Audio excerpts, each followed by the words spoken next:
Para quem não me conhece, eu sou o pai da Júlia, do José e do Joaquim, que vai nascer em 20 dias. Doações de NAN, fraldas.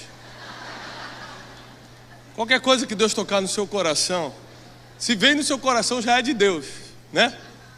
E eu trouxe uma foto da minha família, não sei se já chegou aí, deixa eu colocar. Bom, como vocês perceberam, eu me dei bem. A Júlia, nossa mais velha, tem 8 anos. José que está aqui comigo, está lá na escolinha, né? Eu estou discipulando ele é meu discípulo mor. É o que eu estou investindo mais de todo mundo que Deus tem me dado para discipular por aí. E José está aqui comigo, está lá na escolinha, vocês vão conhecer ele mais no final. E Janine, estamos casados há 12 anos e faltam 20 dias para o nosso terceiro filho nascer, Joaquim. O objetivo é montar uma ONG, a gente está indo devagarzinho, de 1 a 1. Né? Quem sabe a gente consegue a ajuda do governo, alguma coisa.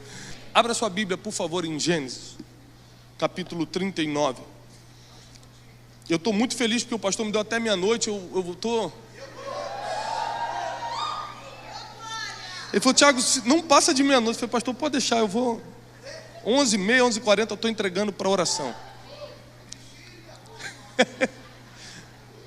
Hoje é domingo, gente. Hein?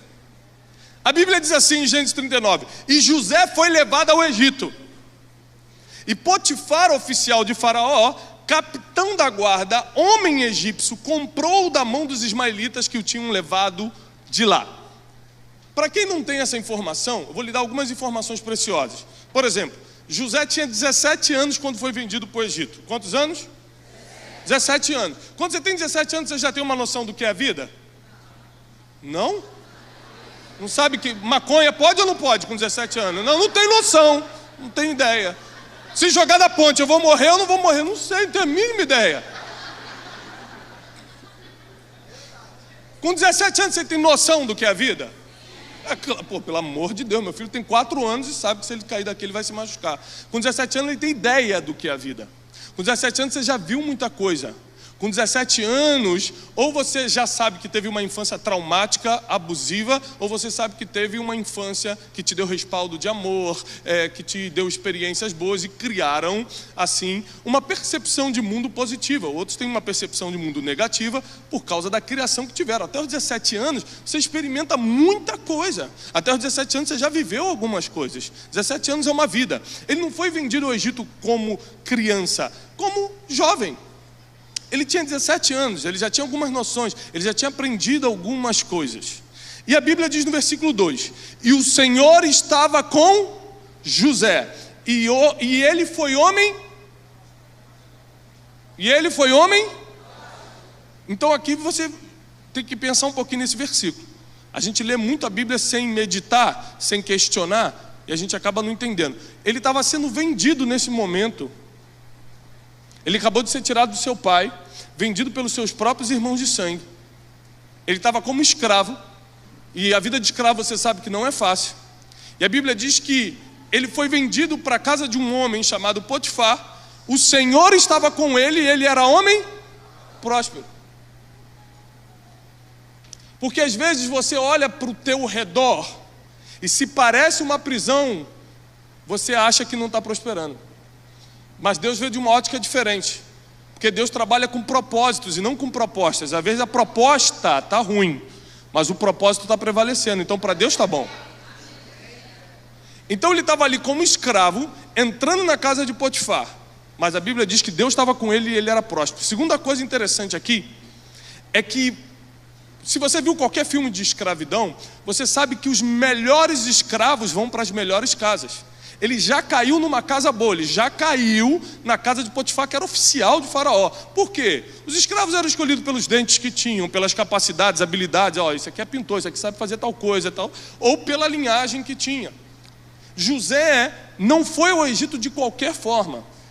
As pessoas sabiam de onde ele vinha, as pessoas viam que ele tinha um porte. A Bíblia diz que ele tinha porte formoso. Então os melhores já compraram ele. Ele já não caiu numa casa para limpar fossa, ele caiu na casa de Potifar. Ele já caiu em outro lugar, porque quando Deus está contigo, até em período de escravidão, você está no melhor lugar que o escravo pode estar.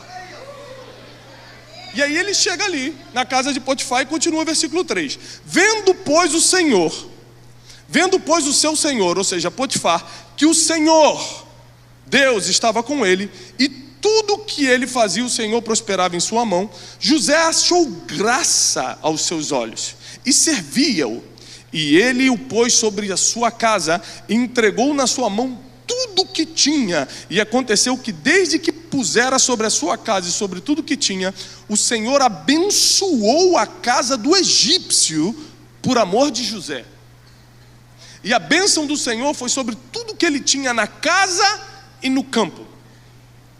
Reparem que a história dos pais geralmente se repete nos filhos. Talvez você tenha conhecido alguém que o vô morreu de cirrose, aí vai o filho, começa a beber, morre de cirrose, vai o neto, morre de cirrose.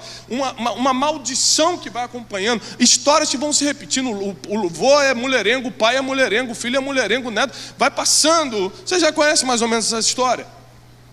Se você reparar, muita coisa que aconteceu na vida de José é uma repetição da vida de Jacó. A primeira coisa é revelação que eu vou te contar agora. Prepara para anotar. José era filho de Jacó. Notou? Anota, irmão. Que talvez você nunca tenha parado para pensar nisso.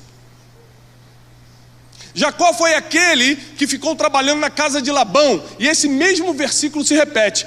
Labão falou: não sai daqui, porque tudo meu prospera, meus negócios prosperam, porque Deus te abençoa. A bênção que está em você prospera todo mundo que está à sua volta. A bênção que estava sobre José prosperava toda a casa de Potifar. Ou seja, quando Deus coloca os olhos em alguém, não é você que ganha, é todo mundo que anda contigo.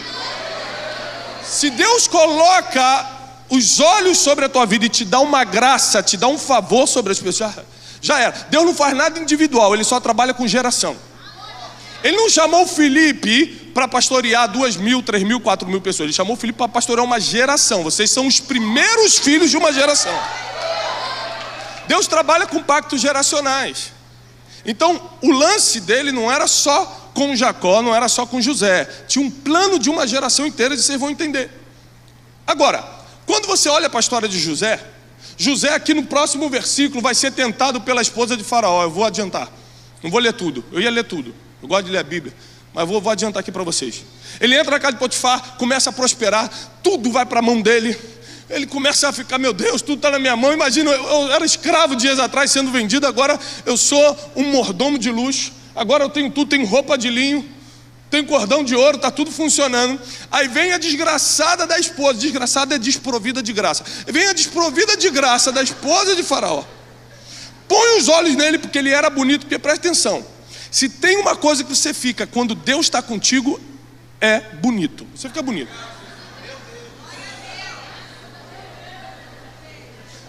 Rapaz, você pode ver, o homem nunca teve uma mulher na vida que quis ficar com ele. Deus começa a usar, vem sem tentação. Você vê aí, ó. Aí o que aconteceu?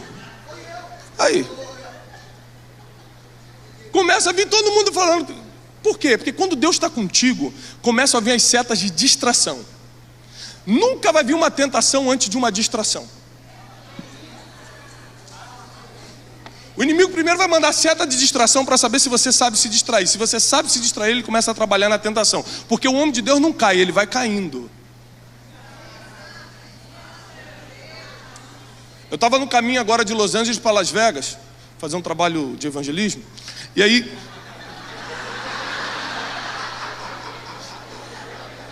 bom, voltando aqui, eu fui pregar numa conferência em Las Vegas essa semana.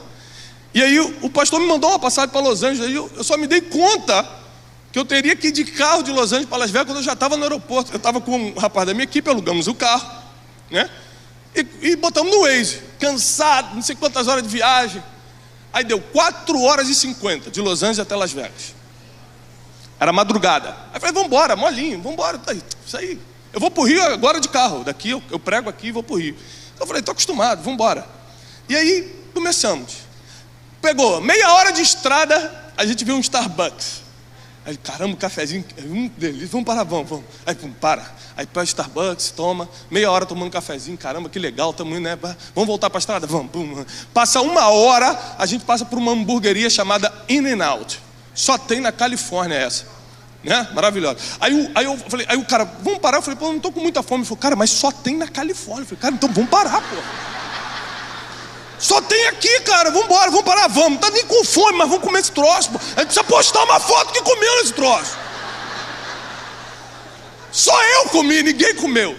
Aí paramos, aí para no In-N-Out, pede hambúrguer e vai.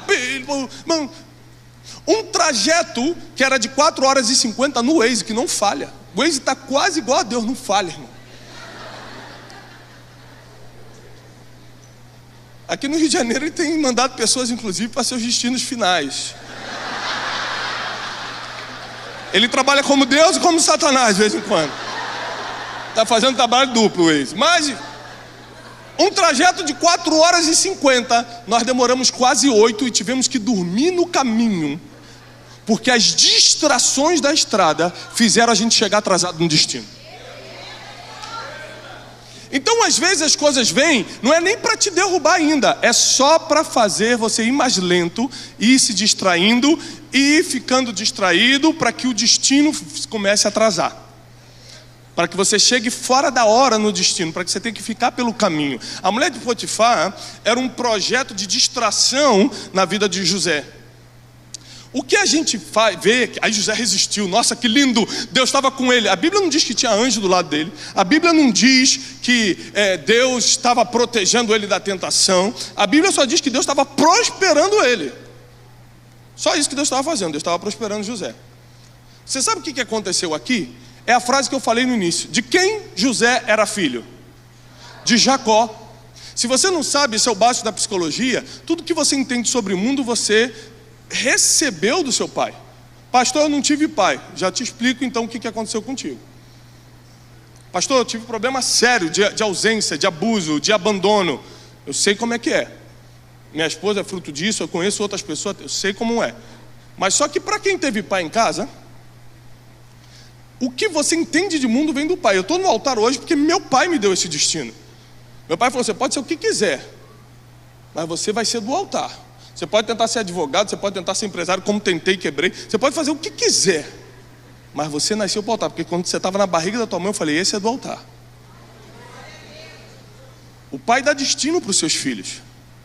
E nós repetimos o que vemos o nosso pai fazer. Sabe porque eu nunca discuti no trânsito da minha vida? Porque eu nunca vi meu pai fazendo isso. O pessoal passava, xingava, meu pai, Deus te abençoe, irmão. Hoje eu não mando um Deus te abençoe porque os mundos mudaram. A pessoa passa por mim, buzina, eu abaixo e falo, eu mando, irmão, fuzilo ele na língua estranha. O irmão fala, que isso, rapaz? Tá me xingando? Eu falei, não, rapaz, tá te abençoando. Pô. Mas como é que eu vou xingar em língua estranha? Não tem como, é só bênção. Ou seja, o pai, principalmente a figura paterna, ele cria uma impressão de mundo no filho. Eu gosto de trazer meu filho para me ver pregar, porque ele saiba que o melhor lugar para estar é no altar. Essa é a responsabilidade do pai, é colocar os limites, saber o que pode e o que não pode, qual é o melhor caminho. O filho não se preocupa muito com o que você fala, ele se preocupa com o que você faz. Ele aprende não com o que você está mandando, mas com o que você está fazendo. De quem José era filho? A gente vê José vencendo, a gente vê José vencendo as tentações, a gente vê José sentando no governo, e a gente acha que foi um passe de mágica, que Deus tinha um propósito tremendo, eterno. A gente esquece que ele era filho de Jacó. Jacó, o homem que lutou com o anjo e venceu. Ele era filho de um homem que lutou com Deus e prevaleceu. Ele era filho de um homem que trabalhou 14 anos por amor da mãe dele. Como é que ele ia se deitar com a mulher de Potifar se o pai dele trabalhou 14 anos por amor de uma mulher? Ele falou, não, isso não é o modelo que eu tenho.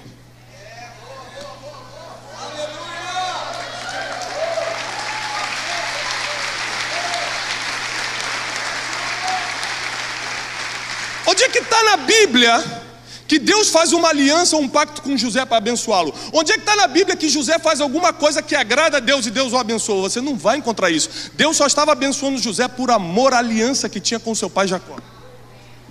Pastor, mas o meu pai não tinha uma aliança com Deus. O pai de Abraão também não tinha, começou a partir dele. Se teu pai não tinha, vai começar com você. Não importa quem foi seu pai, mas quem é o pai do seu filho. Não importa quem foi seu pai, mas quem é o pai do seu filho. Quem é você? Não importa. Porque o plano de Deus era alimentar uma geração. E ele começou isso 3 gerações antes de Abraão. Abraão não fez milagre, Abraão não pregou, Abraão não levantou morto, fez nada disso. Ele só prosperou e passou isso para Isaac. Obedeceu a Deus, escutou a voz de Deus, passou para Isaac. Só foi um bom pai. Aí Isaac pegou, entendeu, meu pai escutou a Deus, meu pai foi obediente, eu sou o filho da promessa. Ele pegou, passou isso para os seus filhos. Jacó pegou isso e começou a ensinar a José, não com o que falava, mas com o que fazia. Gênesis 33 diz que Jacó resolve estar em paz, entrar em aliança com Esaú, seu irmão, que há anos estavam brigados. Um queria matar o outro, Esaú estava atrás de Jacó. Jacó resolve colocar as pazes, fazer uma aliança de paz. Ele resolve se reconciliar com Esaú. A Bíblia diz assim em Gênesis 33, não vamos ler por causa do tempo, que Jacó estava com tanto medo, porque Esaú veio com 400 homens, que ele separou a família, fica um pedaço aqui, um pedaço aqui, um pedaço aqui, porque se ele vier para matar a gente, olha o medo que ele estava no dia da reconciliação, um grupo começa a fugir, e ele separou presentes, separou dinheiro para dar para Esaú, porque a Bíblia diz que os presentes aplacam o coração. Uma irmã veio aqui e já me deu um presente, está ali, alguém roubou já meu presente? Não, está ali, devagar aí, varão. Ou seja, dificilmente você esquece de quem te deu um presente. O presente aplaca o coração, está na Bíblia. Ele preparou presentes para Esaú. O que Jacó não sabia é que quando você se predispõe a entrar numa aliança de paz com alguém, Deus também já está trabalhando no coração da pessoa. A Bíblia diz que Esaú veio, abraçou, eles começaram a chorar e começaram a pedir perdão um para o outro. Aí a Bíblia diz assim, e José estava perto deles. A tua Bíblia. Aí José pequenininho, o José que seria governador do Egito, está ali olhando aquilo. E os irmãos não se falavam há anos. Um irmão queria matar o outro, um vendeu um outro, um fez problema para o outro, um roubou a bênção do outro e agora estão chorando, pedindo perdão. Anos depois,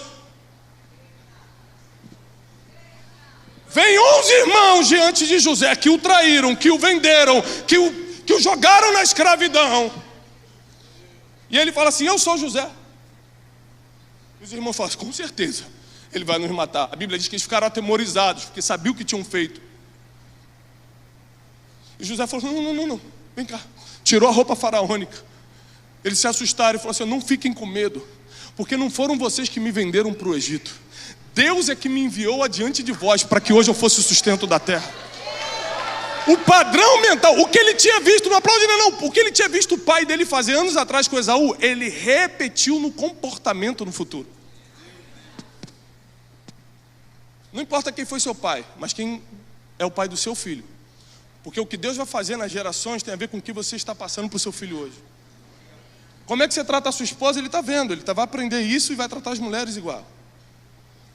Como é que você lida com Deus? Como é que você lida com a igreja? Como você serve as pessoas? Ele está vendo isso, ele não está vendo o que você está falando. Ele só está vendo o que você está fazendo. As crianças aprendem comportamento e não voz. E Deus estava preocupado com a próxima geração, sabe por quê? Porque se José caísse aqui com a mulher de Potifar, uma geração ia morrer de fome anos depois. Se Jacó falhasse em educar José, uma geração ia morrer de fome. Porque Deus está preservando o teu ministério, Deus está te levantando, porque você e a tua descendência vai alimentar uma geração inteira. Você não vai cair, você não vai ficar no meio do caminho, porque o que Deus está te dando é para alimentar todo mundo. E é por isso que o maior trabalho do inimigo é tirar o pai de casa. Porque se ele tirar o pai de casa, acaba a referência de tudo, de limites, de tudo. Está me acompanhando aqui o Michael, um amigo de infância, que hoje é policial militar. E ele é bem vibrador do choque, entra na favela, não sei o quê. E ele veio me mostrar um documentário que ele está fazendo, que inclusive eu vou colocar no clube de inteligência, o nosso clube. Vou fazer um documentário chamado Paternidade. Ele entra com a câmera, com a GoPro, aborda o bandido, em vez de matar, que é o que todo mundo quer fazer, ele prende o cara e começa a entrevistar. Você mora onde? Eu moro aqui na favela tal. Você mora com quem? Moro com a minha mãe. Cadê o teu pai? 100% das entrevistas, os traficantes respondem: não sei, não conheço, está preso, não me registrou. A intenção do inimigo é só tirar o pai de casa, para que a próxima geração morra de fome.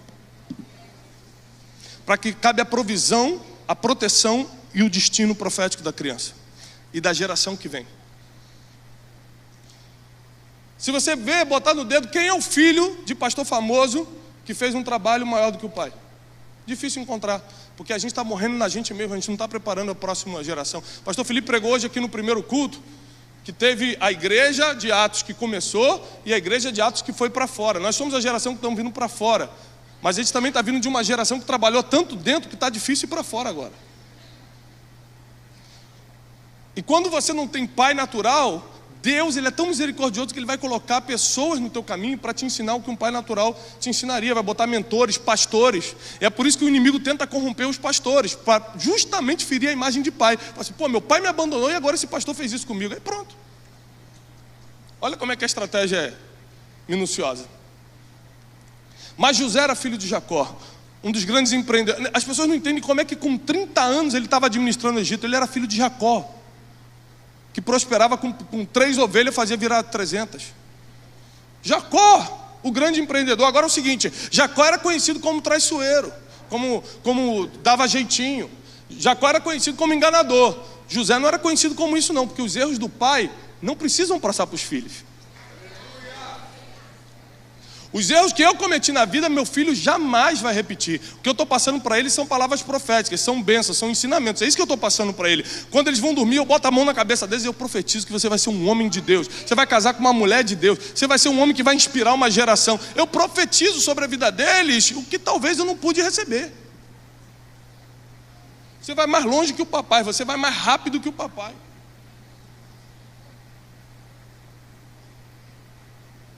Chegou um momento que você precisa decidir quem é o pai do seu filho, porque ele está vendo você hoje, e a geração está dependendo da sua decisão, de como você está levando a vida com Deus e para Deus, para saber o que eles vão comer.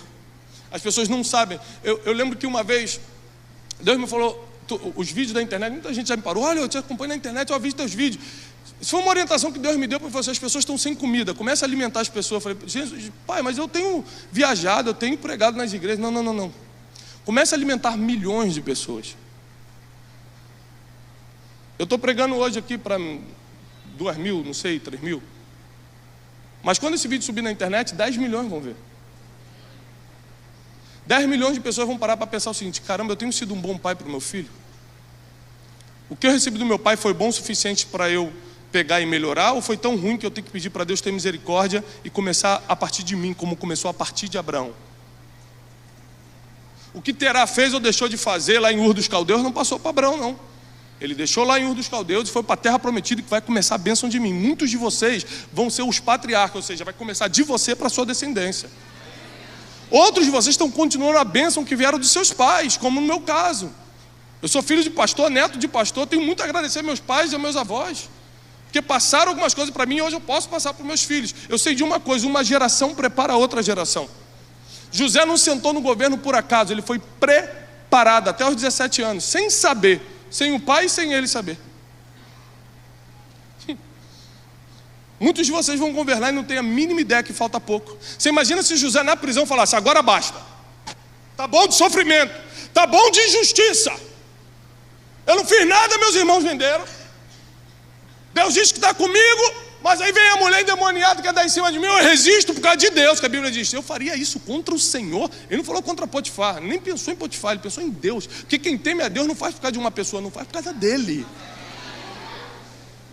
Eu faria isso contra Deus, eu pecaria dessa forma? Não. Agora eu estou na prisão. Ele poderia ter desistido ali, mas existem coisas que você nunca vai saber, porque só Deus sabe de tudo. É por isso que a Bíblia diz: espera com paciência no Senhor. Por isso que a Bíblia diz que Ele já viu o teu futuro. Por isso que a Bíblia diz: calma, confia nele. O que José não sabia é que realmente ele não merecia estar naquela prisão. O que José não sabia é que realmente ele não fez nada para estar naquela prisão. Mas o que ele também não sabia é que o homem que o apresentaria a Faraó estava naquela prisão. Então ele tinha que estar no lugar de quem ia soprar o nome dele diante dos reis. Tem lugar que você não quer estar. Eu não mereço estar nesse emprego. Meu currículo é melhor. Eu não mereço estar nesse bairro. Eu não mereço estar nesse lugar. Você não merece, você não fez nada para merecer. Mas quem vai soprar teu nome nos palácios está ali. Então Deus por enquanto está te mantendo ali. Se você tentar entender o mundo só com a tua mente, irmão, você vai sempre ficar para trás. Se você tentar ver com a mente de Deus, já era. Aí você vai muito longe. Aí nada te para. Aí nada te impede. Aí nada vai ser obstáculo, nada vai ser difícil para você. E a Bíblia diz que José senta no trono aos 30 anos de idade. Com quantos anos? 30. A Bíblia diz que ele morre com 110. Ele foi vendido aos 17. 13 anos de processo. E depois, 80 anos de governo. Tem gente que faz o contrário. Sofre 80 anos para aproveitar 10, 12 anos da vida. Mas quem serve a Deus, quem sabe o que está fazendo com seus filhos, quem aprendeu com a geração que passou, passa por um processo rápido para governar por muitos anos. É o que vai acontecer na tua vida, eu profetizo. O teu processo vai ser rápido para você governar por muitos anos. Assim que não importa quem foi seu pai, sim que tipo de pai você vai ser, que tipo de marido você está sendo, que tipo de homem de Deus, de mulher de Deus você é. Não importa o que passou, coloca os teus olhos agora no futuro, porque o que passou não dá para mudar. Agora o futuro você pode construir com as tuas decisões. O teu futuro não é construído com as orações de domingo, é com as decisões de segunda-feira. Aqui você ora, ri, sapateia, chora, cai no poder, mas amanhã que você vai decidir como é que vai ser a tua semana. É na tua rotina, é no teu dia a dia. Que você vai, o que teu pai te ensinou ou não, é o reflexo do teu dia a dia. Autobiografia de Martin Luther King. Quem já leu, parabéns. Quem não leu, corra para ler. São só 730 páginas, você vai ler rápido. Logo no início tem uma carta que ele manda para o pai dele. É uma das palavras que mais... Eu escuto muito Martin Luther King, mas uma das coisas que mais ficou na minha cabeça foi essa carta. Ele escreve, ele está com 18 anos, ele foi estudar teologia em Boston, ele escreve para o pai dele pela primeira vez. Ele fala: pai, eu estou aqui estudando, está tudo bem, estou me alimentando, estou entendendo as aulas, e eu não faço nada aqui que eu não faria na sua frente. Porque ele tinha 18 anos, mais ou menos a idade que José foi vendido. Quando você já tem um modelo de paternidade, ninguém te convence do contrário. Você pode botar a droga que for na minha frente, que eu não vou nem cheirar, nem fumar, nem fazer nada. Por quê? Porque eu já tenho um modelo paternal. Meu pai me ensinou coisas que na adolescência me ofereceram. Eu falei: não, nunca me interessei por essas coisas. Porque eu tinha um modelo do que podia, que não podia, do que dava certo, do que não dava certo. Eu estava vendo a série Netflix El Chapo, o maior traficante do México. Você vê que ele entrou no tráfico do pai. O pai menosprezou ele, o pai pegava o dinheiro que ele saía para trabalhar quando ele era jovenzinho, o pai gastava com a prostituta e com álcool, com a bebida, e o traficante dava oportunidade para ele. Então ele viu o seguinte: olha, o caminho para eu crescer na vida não é seguir meu pai, é seguir o traficante. Então quando ele teve que matar, roubar, fazer o que for, ele fez naturalmente, porque foi um modelo, padrão que ele recebeu de infância. A visão de mundo dele nasceu ali. É por isso que a Bíblia diz: não julguem uns aos outros, você não sabe de onde a pessoa veio. Você não sabe como foi o passado dela. Você foi criado com um papai e com uma mãe. Ele foi molestado aos 5 anos de idade. Como é que você vai julgar? Você tem a mente que ele tem, passou pelo que ele passou, tem um trauma que ele carrega? Não, né? Então vamos só orar. Julgar nunca deu certo.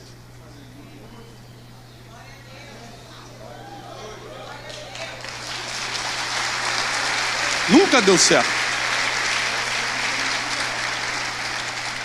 Eu vou encerrar aqui agora.